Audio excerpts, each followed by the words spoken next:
could you just talk a little bit about your background first? Whenever your name comes up, people talk about your military record. What is it exactly? I'm a retired lieutenant colonel, Vietnam veteran. A lot of experience with leadership. And then we came here. We were in Germany when I got orders to go to Vietnam. And being at the home of the Signal Corps here at Fort Monmouth, I called VA and I said, I would like to come back here. And they said, yeah, you can come back here.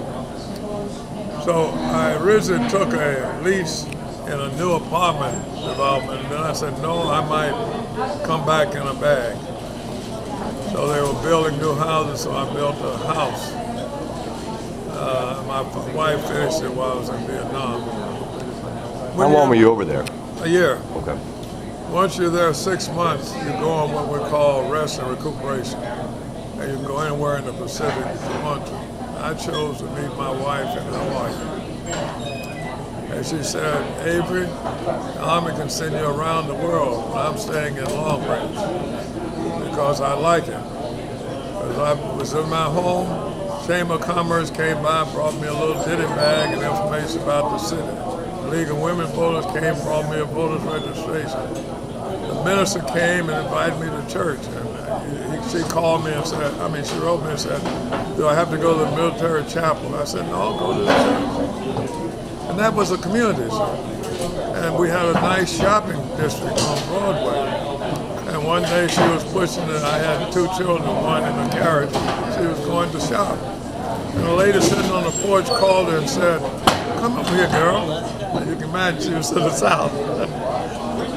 Turned out to be a relative she never even heard of. But see, and I was born in Memphis. I left at 13.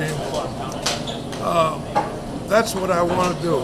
My campaign is bringing back the Long Branch community. You feel the Broadway section in particular has lost its connectivity to the community? Well, that's going to be a challenge, but we can make it more receptive to the people. The mall killed Broadway because of the stores, they couldn't compete. But Broadway used to be a very nice shopping area. I remember. But it was killed by that. What we'd like to do, I'd like to strengthen the UEZ program and help them do the storefronts and do. I was the city engineer also for East Orange and director of public works. We did some development in there. The present government is not responsive to people. And I want to make us more responsive. Now, you can't do everything the public wants, but you at least could talk to them and say, this is why we can't do it, or yes, we can do that. When this thing came up with all the people getting sick, we went there 3 times, they kept saying, go to the state. The mayor and council should have been knocking on the door of the governor or DEP saying, you got to do something about it. And Mr. Grant, pardon me, but what is that exactly? What's the issue?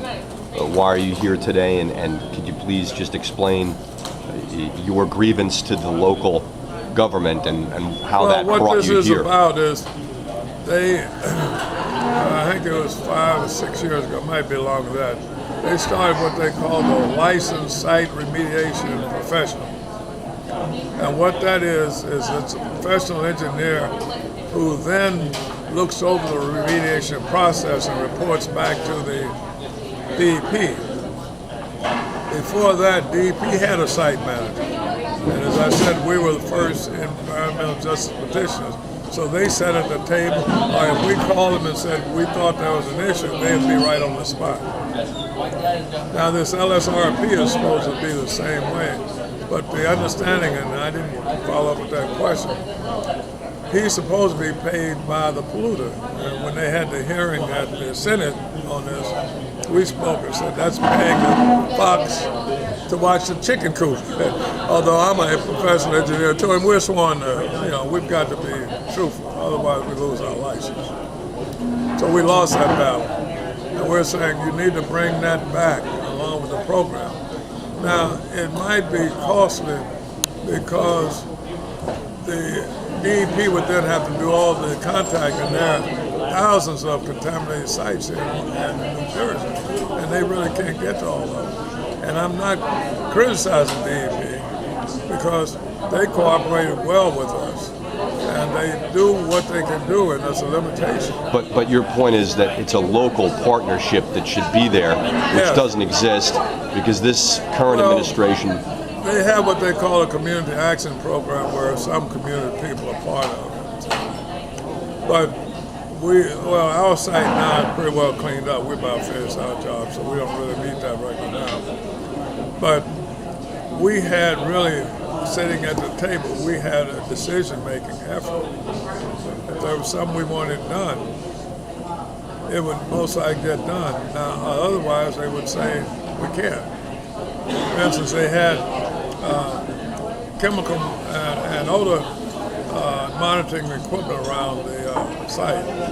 We wanted a different kind, and they said, no, this is equal. So we didn't push it. We don't think it's equal, but our advisors said it wasn't equal, so, but we didn't push it.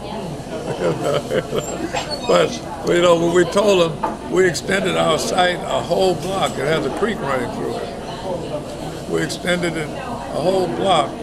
But what happened was, one of our partners, Edison Wetlands, said, we'll test the soil of that creek and see how it is. They tested it. It was highly contaminated, as you can expect, because it flowed to the site. The gas company, and they're very community-minded. Don't let me criticize them. They do more community work than any other utility I know of in that state. They brought in 2 soil testers. One of them agreed with us, and one of them didn't agree with us. The one that agreed with us was from Texas and wasn't licensed, so but DEP said, look, we'll accept the reading, and the gas company said, we'll clean it up. And you must know that must cost millions of dollars. Plus they had to redo the road and put in a new culvert so the stream could flow through it. Okay. So you